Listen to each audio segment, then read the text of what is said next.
behind the pod. Hello, Outside the Walls listeners. My name is Michael Baysinger. I am also a listener of Outside the Walls. I was the guest producer on episode 39 of Outside the Walls. I believe All Are Forgiven is the title.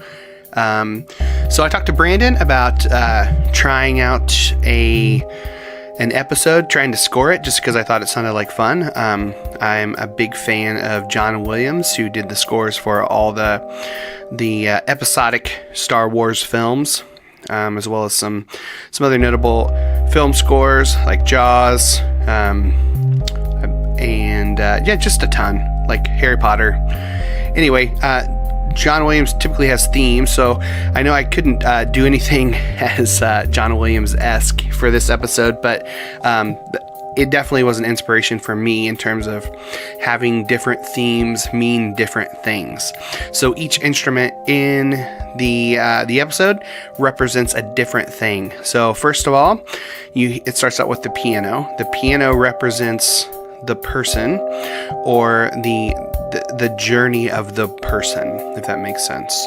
So very early on, you hear the story about a woman who is wanting to basically make amends with her father, and then very early on you hear a bass sound. The bass is more present in if you listen to it with the headphones or in a car, just because I was listening to it with my iPhone and didn't really have that bass sound that you can get with like a nice sound system. So anyway, listen to it in the car, listen to it with headphones on, you can hear the bass. So the bass represents hardship. So you hear the piano, that's the girl talking about basically having hardship with her father, and then there's some bass notes in there, and then it says she's ready to make amends, ready to forgive him, but he is dead. And then you hear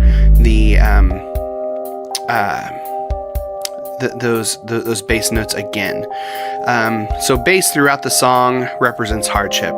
She was ready to forgive her father, but he had died a decade before.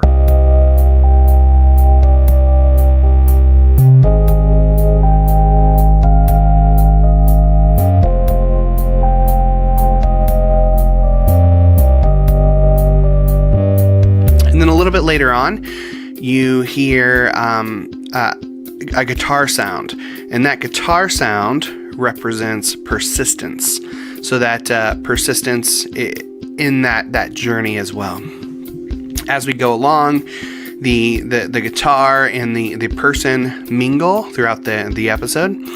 Another thing that I put in there were hi-hat sounds.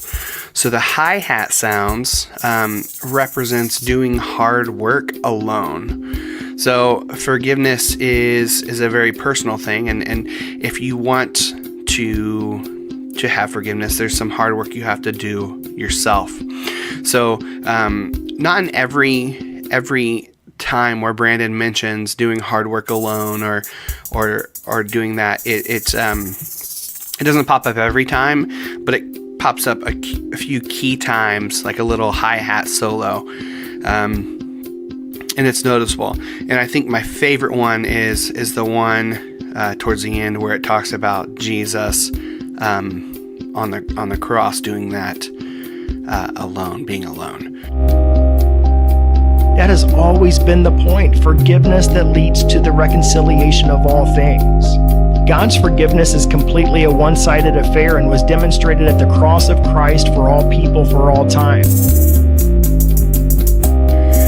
So later, when it all ties together, the bass is there to remind you that the hardships are part of forgiveness, and that learning to embrace those hardships as part of your journey makes the journey all the more beautiful. So it kind of fades in and out. There's some just piano parts, there's some just guitar parts, and then it just kind of interweaves together to hopefully make a more beautiful sound by the end, because forgiveness it's a journey. It's not just one thing, and there are parts where forgiveness you have to do alone, but hopefully, if you can do it, it can be felt in through both sides of the relationship, if that makes sense. So yeah, that's my hot take for the episode. I really enjoyed doing it. It was a heck of a lot of fun, and I hope you like it, and I hope you can go back and listen to episode 39 and just kind of, with the piano as the person or the journey, the bass as the hardship, the guitar as persistence, and the hi-hat as doing hard work alone.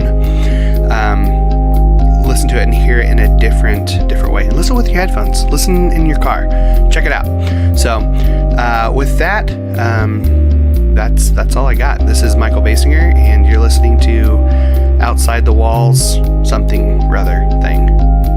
Okay, bye. All right, this thing's still on? All right, okay. All right, bye.